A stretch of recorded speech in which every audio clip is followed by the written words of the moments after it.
All right, it's exactly 13 minutes gone past the hour of 10 on the AM side. I'm excited. Now, I can't even explain why I'm so excited, but yes, I am excited. Well, I got my colleague stepping into the studio, and I'll just take a breather. Don't worry, I'll tell you why after this timeout.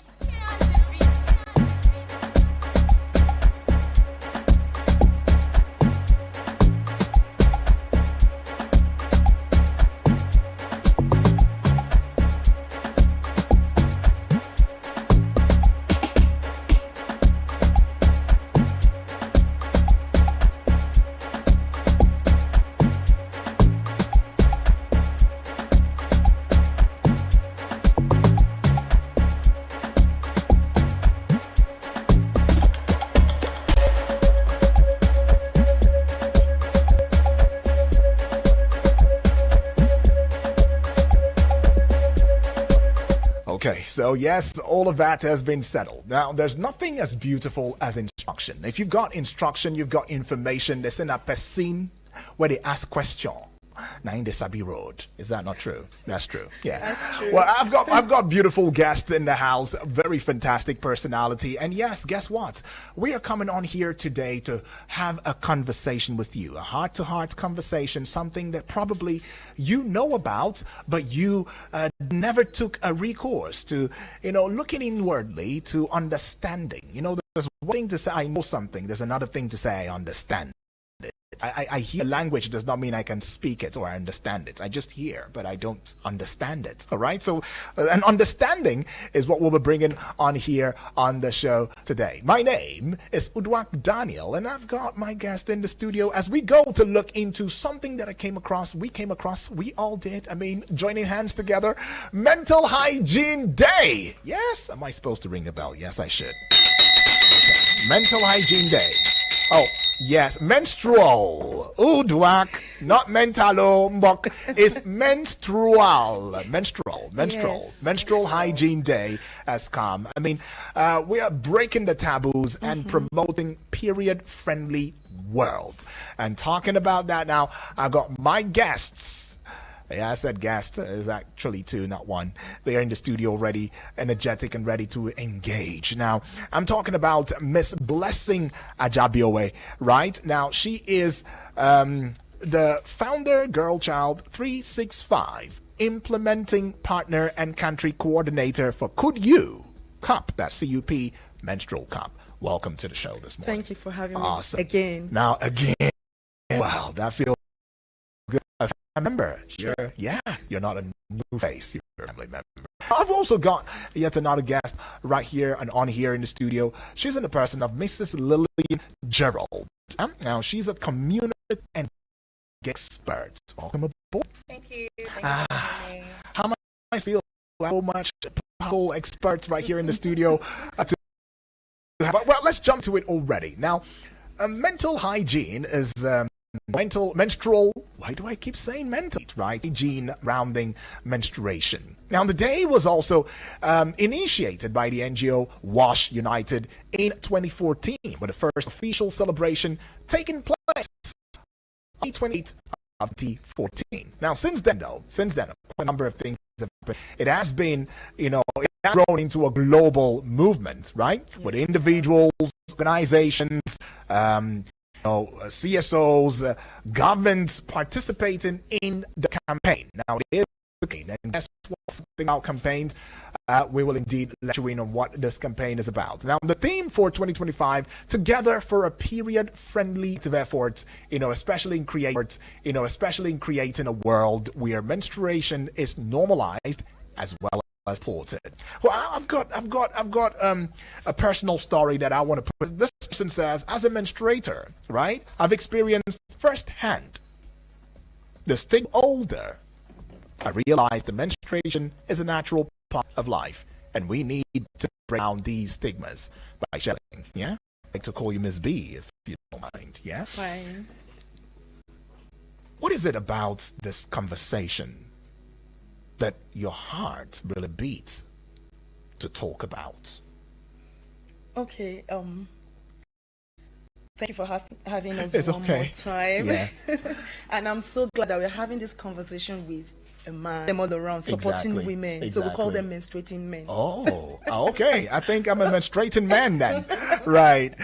All right. Let's get into it. Talk All right, to us. so I'm so glad that you used the word heartbeat. Why is your heart in this thing? It has to do with my own personal story. That's how All I, right. Yeah. because of time. Yeah. My personal story that when I was just 14 years old, that was when I started. Oh, And I okay. didn't really know anything about it.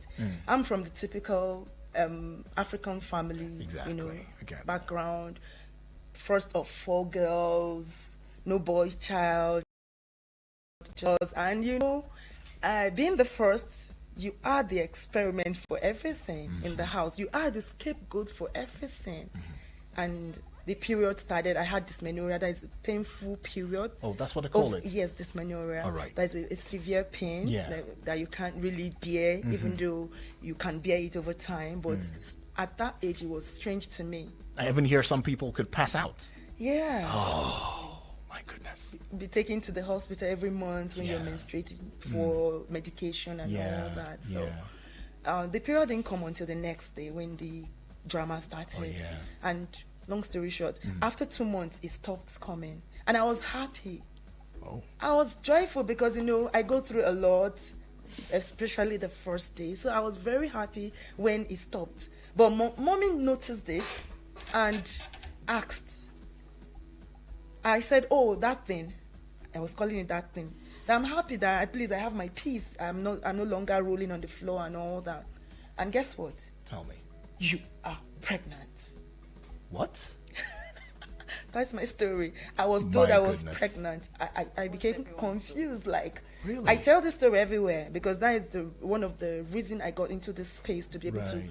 lend my voice to create awareness and sensitize people. Because Mm. we have a lot of we believe that the family is the bedrock of socialization, right? Yeah. So we should know these things from the house, from the home, so we don't go out there and get wrong information. So assuming my mommy took time to tell me about menstruation before it came, perhaps I would have been more aware of what to do. Or if another thing is, as an African mother, how much knowledge did she have? I was gonna as come at there. that I was time? gonna come there. So yeah.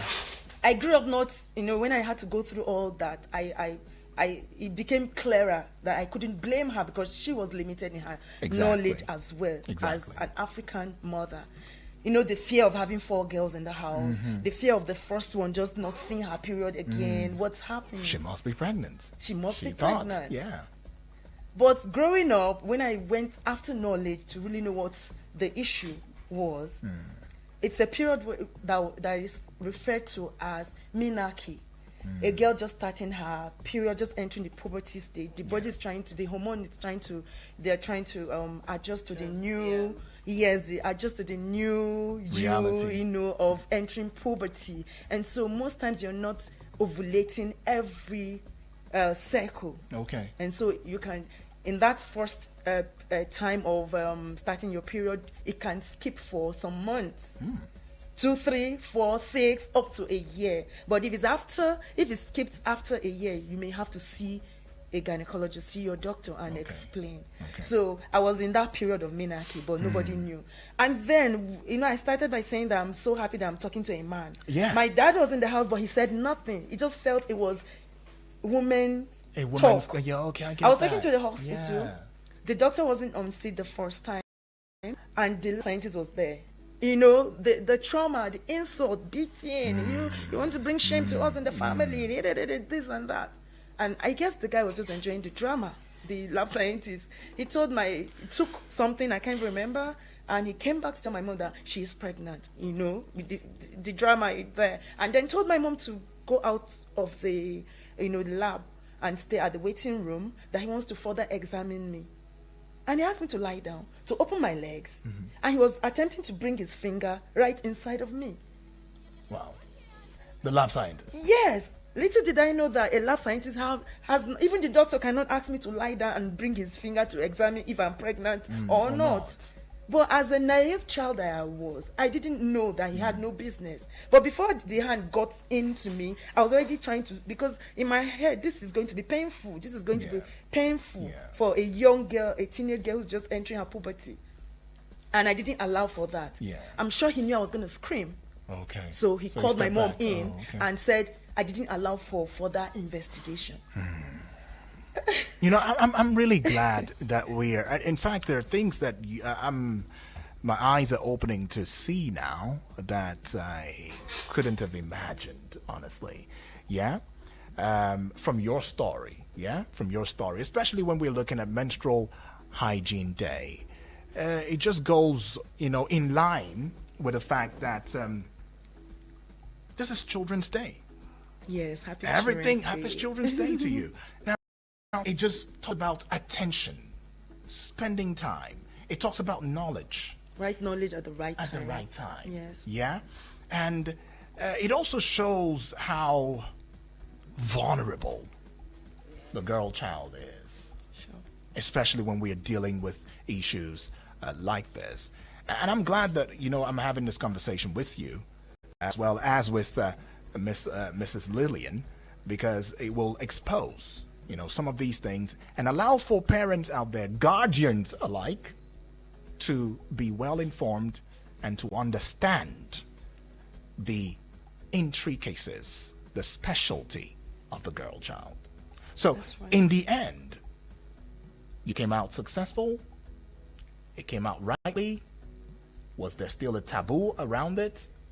And the listener too will also want to know, what role could parent or should parents play, in this regard, especially with their girl child?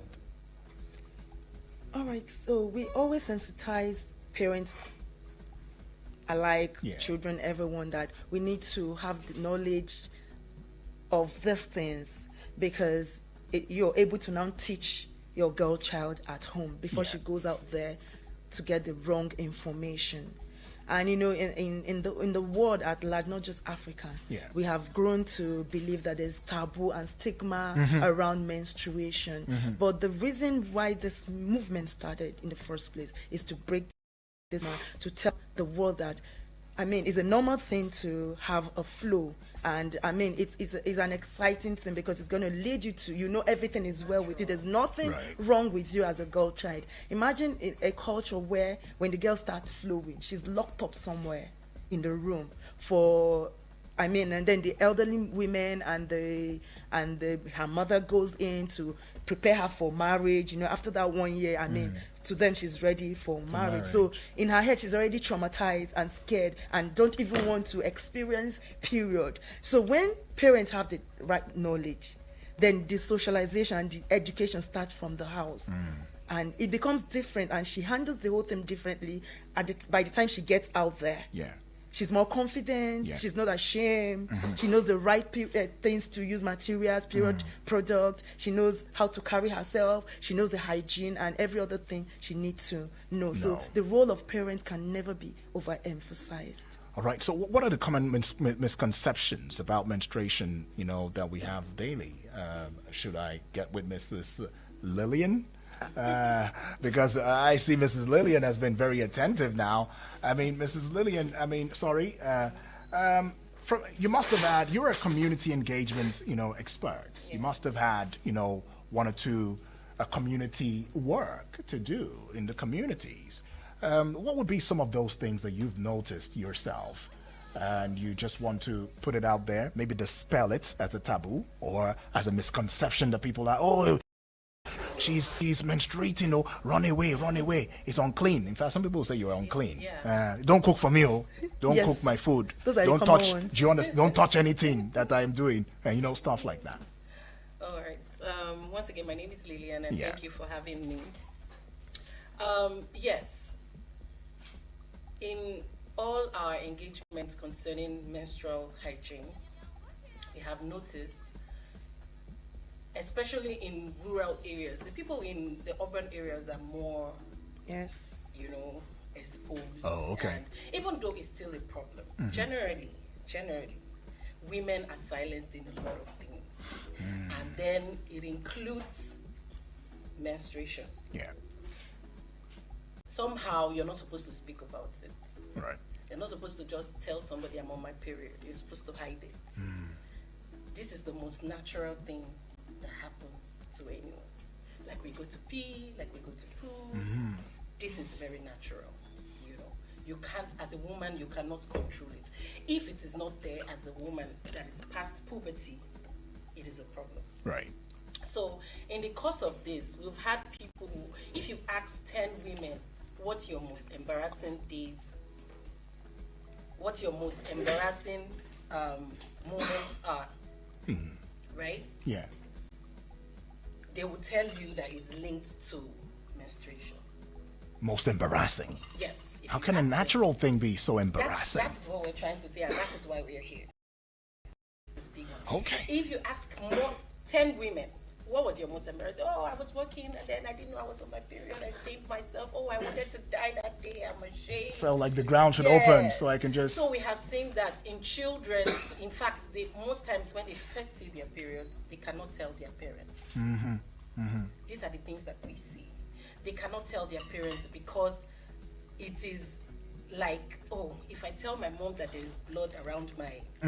there might be something else involved. Yes, They'll because think something. everybody is trying to protect their child from abuse and all of that. Yeah. So when you tell your mom that, oh, there's blood here, that was my experience. Oh. As a 9-year-old girl, I got my first period. Honestly, before then, I didn't know anything about it because every adult around me maybe hides whenever they are on the period. You will never see. I never saw my mom change pads. I never saw the grown-up girls around me changing. Do the same, yeah. So the day I saw it, I was shocked. Why do I have blood stain on my panties? I was in school. I just went to pee and I saw it.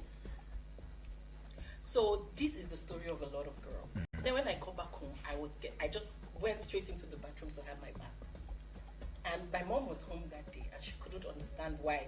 Usually we wait till the evening to have our bath so that we go to bed right after. But I just came back and went straight into the bathroom. It was a strange act. And she asked me, why are you having your bath? It was strange to her and she kept insisting. And I told her that out of fear. And she locked the door and she started talking, the pep talk for hours on ending. Anybody touches you, you are pregnant, this one, that one. A lot of talks went into it. Okay, just let me put a pause to your thoughts because if I don't put the pause to your thoughts now, I'll be asked questions too. So let's just head out, take a breather. There's a lot, it's so much to take in right now. Then when we come back, of course, we'll look into, some other at the end to your conversation. Yeah. And look at how, communities, individuals, governments can play, a role in promoting menstrual hygiene, management.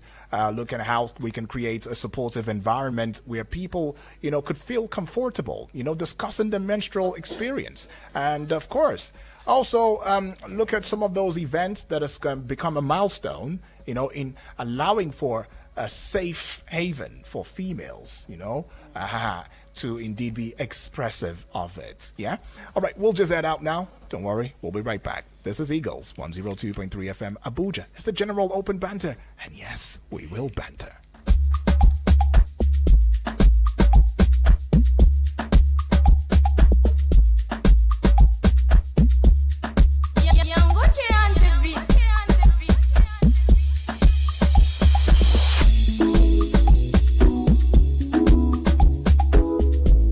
Eagles 102.3 Abuja.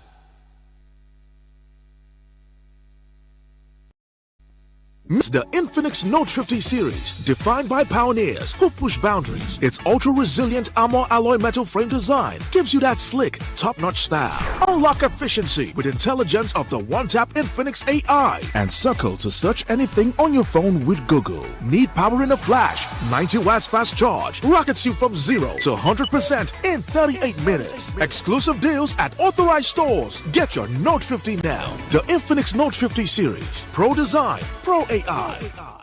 Eagles 102.3 Abuja.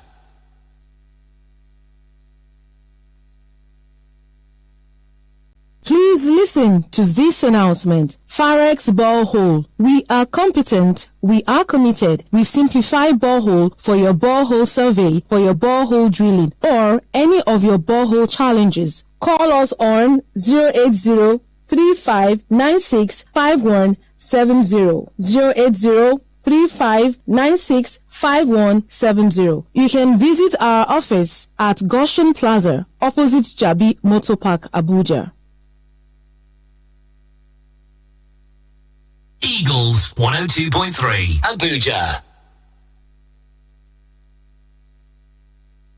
Has anyone told you you can talk about your business on radio for just 20,000 naira? Get a chance to talk your business for 25 minutes on The Entrepreneur. Mondays to Fridays, 3 p.m. on Eagles 102.3 FM, Abuja. For more inquiries, call 090-984-4433. 090-9984-4433. Hurry now. Eagles 102.3 Abuja.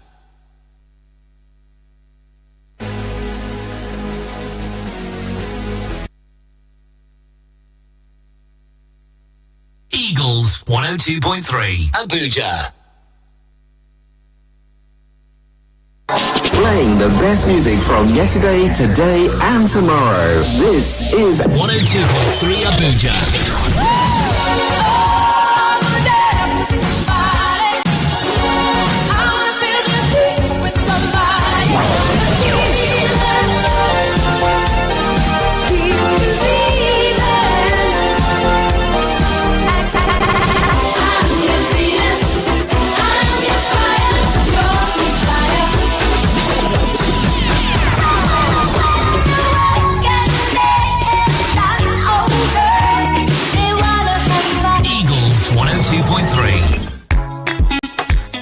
Land Estates brings you 60% discount on our Apo, Tafi, and Idu estate lands. Green City now sells for the following: 4.8 million naira for 200 square meters as against 12 million naira. 300 square meters sells for 7.2 million naira as against 18 million. You can get our 450 square meters land for 10.8 million naira as against 27 million naira. Wow! What are you for? Now for our Idu corridor, it is 3.2 million naira for 200 square meters as against the firm price of 8 million naira. 300 square meters goes for 4.8 million naira instead of 12 million. Do not procrastinate. The time to own your own lands in these choice areas is now. Call the head of sales, Fortune, on 081 1997 0877 or 080 32600520. Eagles 102.3 Abuja.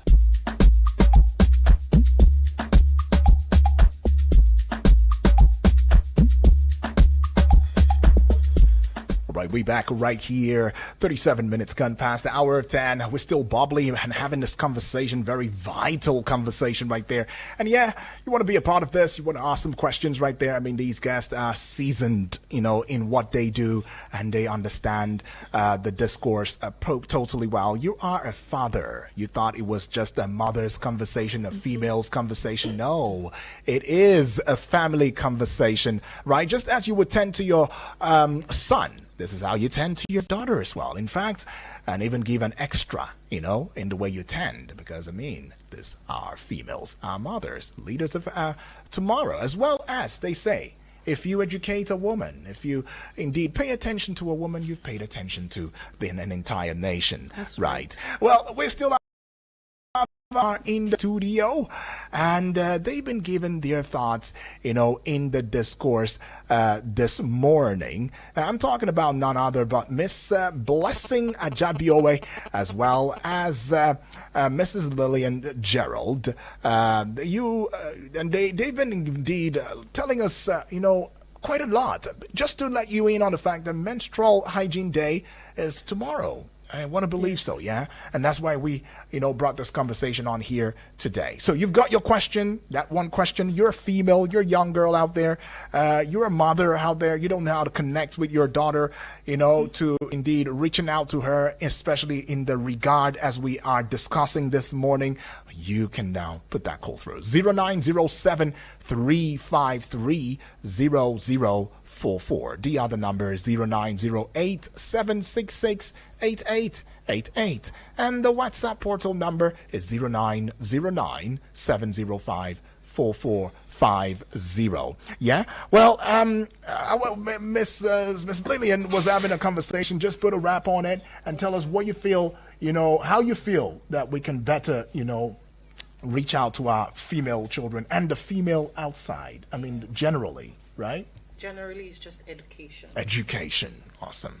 We just cannot overemphasize it.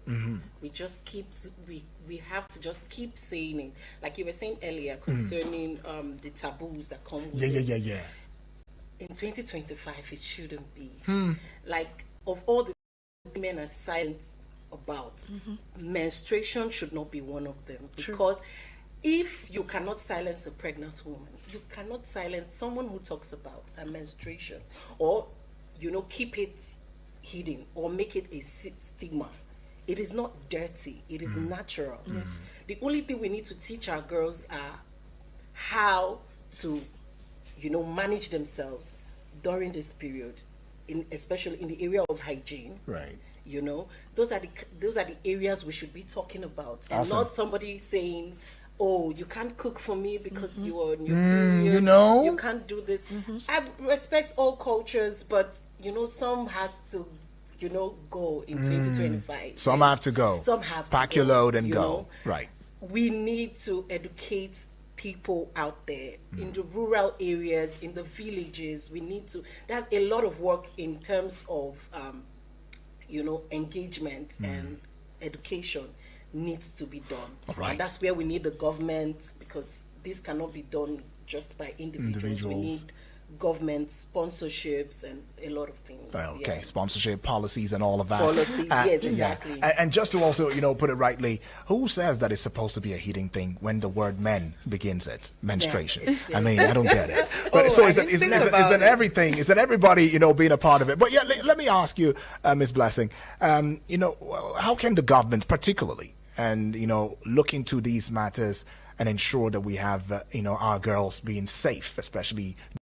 this very natural period? And what other ways can females indeed go through this process and be safeguarded? You want to give us all of that. Yeah, with the advent of this movement, over a decade ago, last year we celebrated 10 years anniversary, and so this is our 11th year in this movement. We've had voices being amplified, governments, individuals, corporate bodies, and all that. And it's getting better. We're not there yet, but it's getting better. For example, in some other countries, there are in menstrual products there are free tax, no tax attached to it. And I think somewhere in Scotland, they distribute free of charge all the menstrual products to those who are in need. India has been subsidized. They sell at subsidized rates because the government already have policy, and so many other UK, tampons don't come with any tax attached to it. Yeah. Excuse me, and all that. And for Nigeria, we're getting there.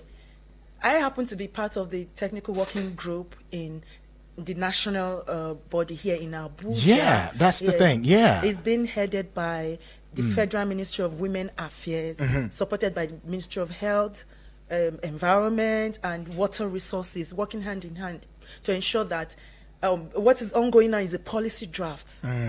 So, and it's all inclusive. So there is a policy already, and you're a part of that, process. It's still ongoing, right? So it's not concluded yet. So because we saw the need for policy draft on menstrual health and hygiene management, so we can draw the attention of the government and other stakeholders to know that this thing is not just lying dormant. We have to amplify it and do more than we are doing currently. Right. And is addressing some of these issues, and it include the some of the SDGs, like SDG number 2, 4, and 5, talking about health and well-being, talking about education, talking about gender equality. So it's ongoing, and I'm sure that this policy will be finalized very soon that would address some of these things, and then we see the government role taking the lead in this movement and this campaign to ensure that a girl and a woman has a safe space when she's menstruating. She's no longer stigmatized, she's no longer alienated from the workplace. And also corporate bodies, I know you're going to ask about that. Like I said, towards a period-friendly world. It's together. It's not just the government, it's not just individuals. So the corporate bodies, we have people, organizations that are supporting the women in their workplace, that because you're menstruating, you don't have to be absent from work. Your productivity doesn't have to drop, because that is when it will now affect as in economically, it will affect the productivity. Once it affects the productivity, the workplace, it will tell on the economic. It will have effect on the on the economy as a whole. Yes. So now there are what we call period banks. Okay. Like you create a space where you have all kinds of product that women menstruating in the workplace can just walk on and take and use. Sometimes it might even be medication for those having severe pain. So there's a medication for that. Yes, there are things like that. Okay. And then even in schools, we have period banks. NGOs, corporate bodies are coming up with this to keep girls in school. You find out that a girl will stay at home 4 days, 3 days because she's menstruating. So you can imagine in a whole term, if you're every cycle you stay at home, it will affect your general productivity as a student. All right, let's not affect this conversation without taking this call. Hello, good morning. Hello, good morning. Yes, good morning to you. Is this GB? My name is GB. GB, where are you calling from? Yes. Where are you calling from? I quite appreciate your discussion today. Yeah, okay, about go ahead. hygiene and the rest of it. Yes. Menstruation and exactly. I remember some years ago when I was living in a house where you share toilets. I mean that you have one toilet for like about 40 to 50 people or thereabouts. Wow. Sometimes you go to the bedroom, you just find some blood, some things on this. Irritating thing on the floor, and these are adults living in the neighborhood, in the house, and you ask yourself, do they really know what hygiene means? What I mean is that those materials is also need to be taught not only for themselves, right, but also the environment. So you don't just throw this thing or whatever in the environment. I think that's the first because the discussion so far has been how you keep yourself, the place to work, this and this and this. The disposable and all those things, how do you make sure that your environment, the environment also is clean? These are the things that need to be really emphasized. Yes. Thank you very much. All right, GB. Appreciate that. So you see, GB coming from a different, perspective right there.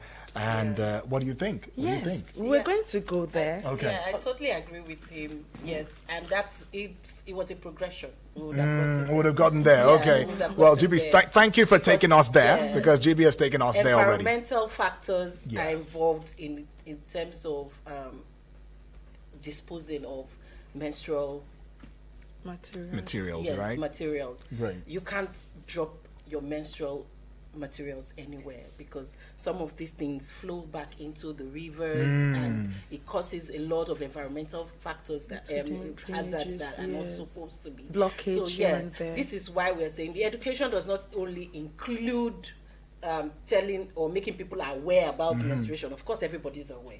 It includes how to manage. That's why we call it menstrual hygiene. How to manage yourself is a holistic thing. How to dispose and all of that, and the products to use. Let me come in there. I'll call you Mr. U, right? Yeah. It's okay. It's okay.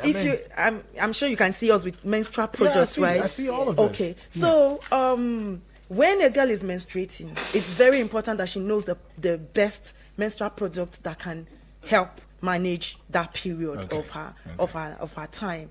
And if you use the one that is lesser, you may end up just messing up the whole place, because you're not using what you should use according to your flow and all of that, or you're not able to even change as regular as you should. For example, we have people really are not aware of other menstrual products other than the regular pad. Yeah.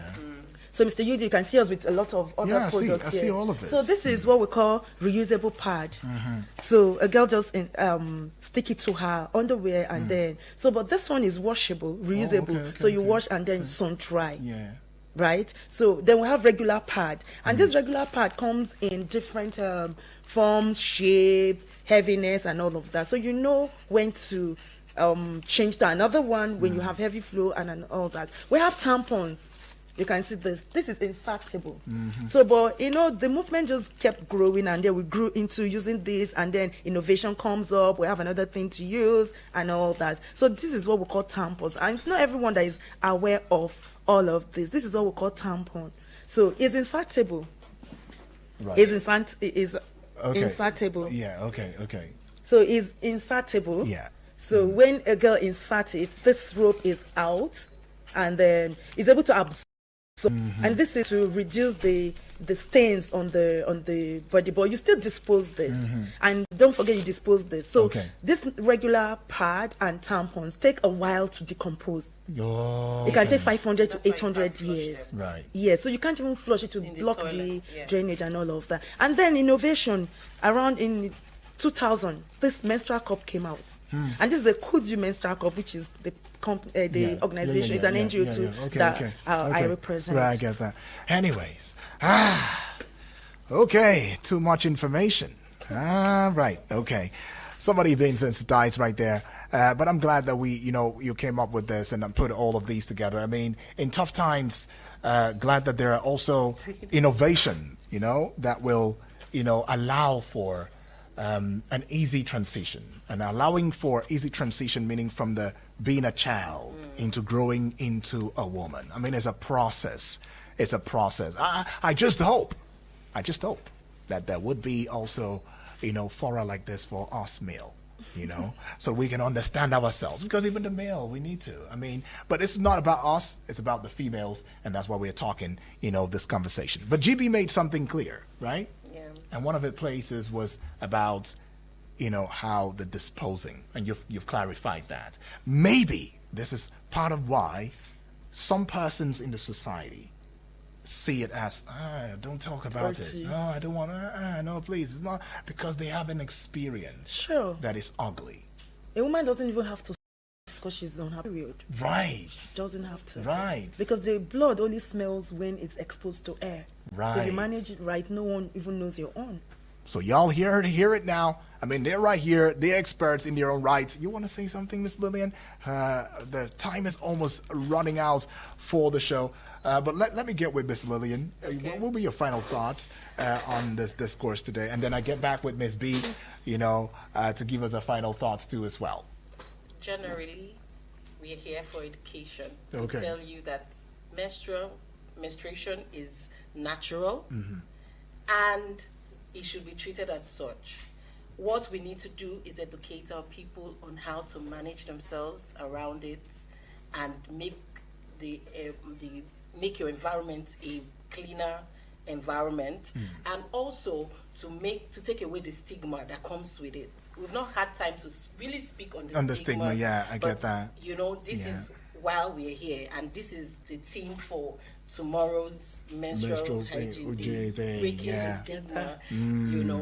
It is not a dirty thing. It is a natural thing. We just have to manage it properly so that everyone around us can be comfortable. Right. And that's it. Yeah, just before I get your final thoughts, let's get your final thoughts though, because we'll get to hear what Nigerians are saying. I mean, across the globe via the website. Yeah, so via the website. I wanted to just talk about the few works we've done in Okay. communities. Y'all have done it before. Yeah, okay. All that. Y'all done. So we are out in the rural communities, and what we do is to give the menstrual cup for free. Could you? For real? For free. If you check, a cup costs it's $10 to manufacture it. So if you want to buy it, it's around 18 to 25,000 naira. Yeah. And so when we have people to support us, we get them in from California. That is where the Kudu organization is. Yeah. People to fund the cups, and then it comes into Nigeria. We go to rural areas or the place where you so choose for us to distribute it. But the good thing about menstrual cup, we're talking about innovation of menstrual product. Yeah. You can have one cup for 10 years. This Kutu cup serves you for 10 years. 1 cup for a girl for the next 10 years. So you're not, the caller talked about environment, right? You're not littering the environment with this cup. No. For the next 10 years, you're not throwing out anything anyhow. Because it's eco-friendly. That is the point I'm trying to make. And it's been appreciated in rural areas, and because we give those who really can't afford for free and all that. We're creating awareness that there's something as such as menstrual cup. So if others can't really hold you can switch to menstrual cup. You can buy it anywhere you want to. But for us, we do community service for free and all that. Oh, okay. I just hope that this will be part of the policy that that is still brewing. Yes, menstrual cup is part of it. It's part of the policy. Well, let's get to hear from Nigerians, though. This one right here from Norma says, we need to break the stigma surrounding menstruation and create a society where girls and women can manage their periods with dignity. Emeka in Okoro says at least 37 million girls and women in Nigeria can't afford menstrual hygiene products. Right. And that's leading to infections and limited social mobility and all of that. Yeah. Okay. So this one here, Adobe saying comprehensive menstrual, education program are crucial in dispelling misconceptions. You mentioned education and all of that, and misinformation about menstruation. Okay, Chiamaka is right there saying menstrual hygiene management is not just a woman's issue. Oh, B, you said it, but a societal one. We need collective action to create a period-friendly world. I mean, I wish I can go on and on. I'll just try. Let's go see Onyinola. Domestic production of menstrual products, pads rather, can be a long-term cost-effective solution to menstrual poverty reduction in Nigeria. Ibrahim saying period poverty affects not only girls' education but also their overall well-being and future prospects. All right, I'll leave with this one. It says, coming from Aisha Umar, says, together we can create a world where menstrual hygiene is recognized as a basic right and an essential component of gender equity. I mean, I think this is the part where they say chakam. This is where it is. Yeah. But anyways, though, I want to especially thank, you for stepping into the studio and giving us this education, in this regard. I mean, it's something that is apt, it's timely, right? And I'm glad that this conversation, of course, is expository, because looking into the day and the very essence of, or the contents of the day, it should go beyond, this conversation. It should go beyond tomorrow. Yes. And that's why we have you here in the studio to talk about these things. I mean, I'm glad you shed light in it. Now, this is Miss Blessing Jabiwe. She's, of course, the founder, Girl Child 365 or 365. Yeah? Let me not call it 365. 365. Implementing partner and country coordinator for Kulju, that's CUP Menstrual Cup. And of course, we've got Mrs. Lillian Gerald, who is a community engagement expert. If you like, you want to abbreviate it to CEE, that's C. So they see, she sees a lot. And yes, they've been here to talk about this. A special thanks to GB as well as